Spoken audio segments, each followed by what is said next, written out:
Assalamualaikum warahmatullahi wabarakatuh. Nama saya Muhammad Hasan Bari. Saya dari Prodi Tadris Bahasa Inggris kelas C dengan mata kuliah Bahasa Indonesia. Saya di sini akan membahas jurnal saya yang berjudul Fungsi Kalimat Baku dan Tidak Baku. Oke, mari kita langsung saja masuk ke pembahasannya. Yang pertama, A. Pengertian bahasa baku.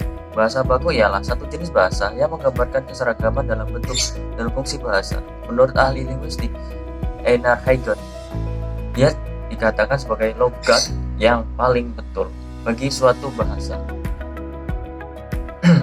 Halim 1980 mengatakan bahwa bahasa baku adalah ragam bahasa yang dikembangkan dan diakui oleh sebagian masyarakat dan dipakai sebagai ragam resmi dan sebagai kerangka rujukan, norma bahasa dan penggunaannya. Menurut Pei dan Gena tahun 1954 mengatakan bahwa bahasa baku adalah dialek suatu bahasa yang memiliki keistimewaan sastra dan budaya melebihi dialek-dialek lainnya dan disepakati penutur dialek-dialek lain sebagai bentuk bahasa yang paling sempurna. Bahasa baku dalam 3 kamus di atas bermakna sama dengan baku. Oleh karena itu, bahasa baku ialah bahasa yang menjadi pokok, yang menjadi dasar ukuran atau yang menjadi standar. Istilah kodifikasi adalah terjemahan dari codification, bahasa Inggris. Kodifikasi diartikan sebagai hal memberlakukan suatu kode, aturan, kebebasan untuk jadikan norma di dalam berbahasa. Bahasa baku atau bahasa standar itu harus diterima atau diterima bagi masyarakat bahasa.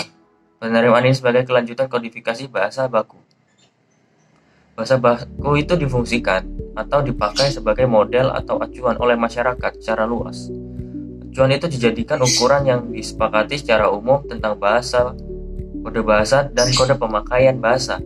Di dalam suatu situasi tertentu atau pemakaian bahasa tertentu, istilah bahasa baku dalam bahasa Indonesia atau standar language dalam bahasa Inggris dalam dunia bahasa atau linguistik pertama kali diperkenalkan oleh Wilhelm Matthius. Ia termasuk pencetus aliran Praha. Ia merumuskan bahwa bahasa baku sebagai bentuk bahasa yang telah dimodifikasi, diterima dan difungsikan sebagai model atau acuan oleh masyarakat secara luas. Pengertian bahasa tidak baku.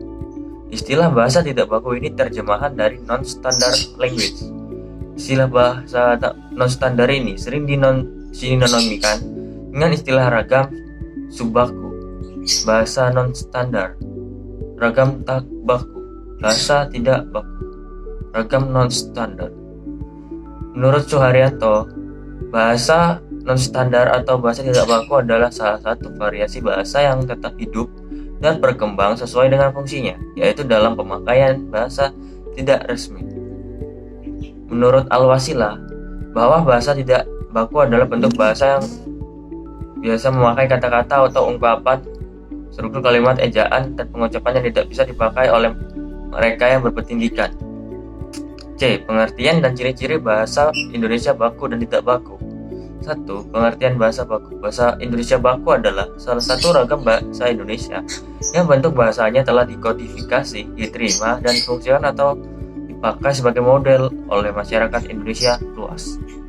Pengertian bahasa baku. Menurut pengertian bahasa Indonesia tidak baku, bahasa Indonesia tidak baku adalah salah satu ragam bahasa Indonesia yang tidak dikodifikasi, tidak diterima, dan tidak difungsikan sebagai model masyarakat Indonesia secara luas, tetapi dipakai oleh masyarakat secara khusus. Ciri-ciri bahasa Indonesia baku. Ciri-ciri bahasa Indonesia baku adalah bahasa Indonesia tidak baku dan bahasa Indonesia baku telah dibuat oleh para pakar bahasa dan pengajaran bahasa Indonesia. Ciri-ciri bahasa Indonesia baku sebagai berikut. Pelafalan.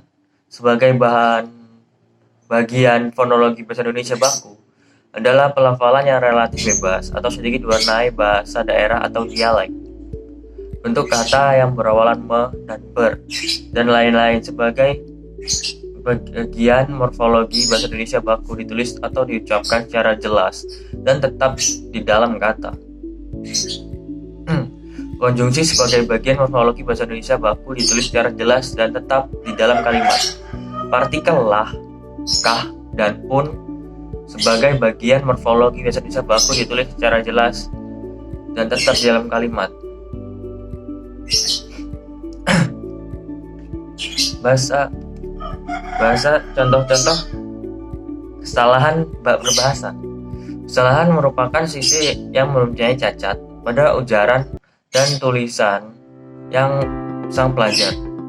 Kesalahan tersebut merupakan bagian-bagian konservasi atau yang menyimpang dari norma baku atau norma terpilih dari performa bahasa orang dewasa. Kesalahan berbahasa adalah pengulangan bahasa yang menyimpang dari kaidah bahasa yang berlaku dalam bahasa ini. Penyimpangan kaidah bahasa dapat disebabkan oleh menerapkan kaidah bahasa dan keliru dalam menerapkan kaidah bahasa. 1. Taksonomi kategori linguistik mengklarifikasikan kesalahan berbahasa berdasarkan komponen linguistik atau unsur linguistik tertentu. Polizer dan Ramirez dalam tarigan mengutarakan bahwa kesalahan-kesalahan berbahasa dapat dikelompokkan atas kesalahan morfologi, taksis, dan kosakata. Kesalahan morfologi mencakup ucapan bagi bahasa lisan dan ejaan bagi bahasa tulisan. 2. Taksonomi siasat permukaan. Taksonomi siasat permukaan memfokuskan pada cara-cara terstruktur luar bahasa terberubah pada menutur bahasa mungkin saja. 1. Menghilangkan butir-butir penting. 2. Menambahkan sesuatu yang tidak perlu. 3. Salah memformasikan butir-butir. 4. Salah menyusun butir-butir tersebut. Kesalahan yang bersifat menghilangkan ditandai oleh ketidakhadiran suatu butir seharusnya ada dalam bahasa yang baik dan benar. 3. Taksonomi komparatif. Klarifikasi kesalahan-kesalahan dalam taksonomi komparatif berdasarkan perbandingan antara struktur kesalahan-kesalahan bahasa kedua dan tipe-tipe konstruksi tertentu lainnya. Kesalahan antar bahasa. Kesalahan antar bahasa adalah kesalahan yang semata-mata mengacu pada kesalahan bahasa kedua yang mencerminkan struktur bahasa asli atau bahasa ibu tanpa menghiraukan proses-proses internal atau kondisi-kondisi yang lain. Kesalahan taksa atau ambiguous error. Kesalahan taksa adalah kesalahan yang dapat diklarifikasikan sebagai kesalahan perkembangan ataupun kesalahan antar bahasa. Kesalahan lain atau other error. Menurut Delay dan Burr tahun 1974 dan Lam membuat analisis komparatif kesalahan anak-anak menyebutnya sebagai kesalahan unik atau unique error yang mengacu pada keunikannya bagi para pelajar bahasa kedua. Kesalahan keunik adalah kesalahan bahasa yang tidak dapat diklarifikasikan berdasarkan antara kesalahan interlingual dan intralingual. Kesalahan ini tak dapat dilacak dari bahasa pertama maupun bahasa kedua. 4. Taksonomi efek komunikatif. Jika taksonomi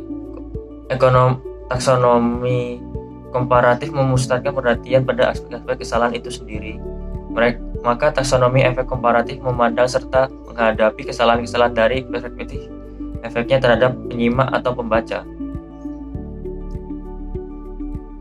Maka dapatlah dibedakan dua jenis kesalahan, yaitu kesalahan global error, dan kesalahan lokal error.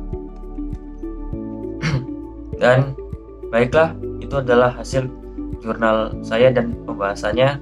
Jika ada kesalahan kata mohon dimaafkan. Saya Muhammad Faisal Al-Ghifari mohon undur diri. Wassalamualaikum warahmatullahi wabarakatuh.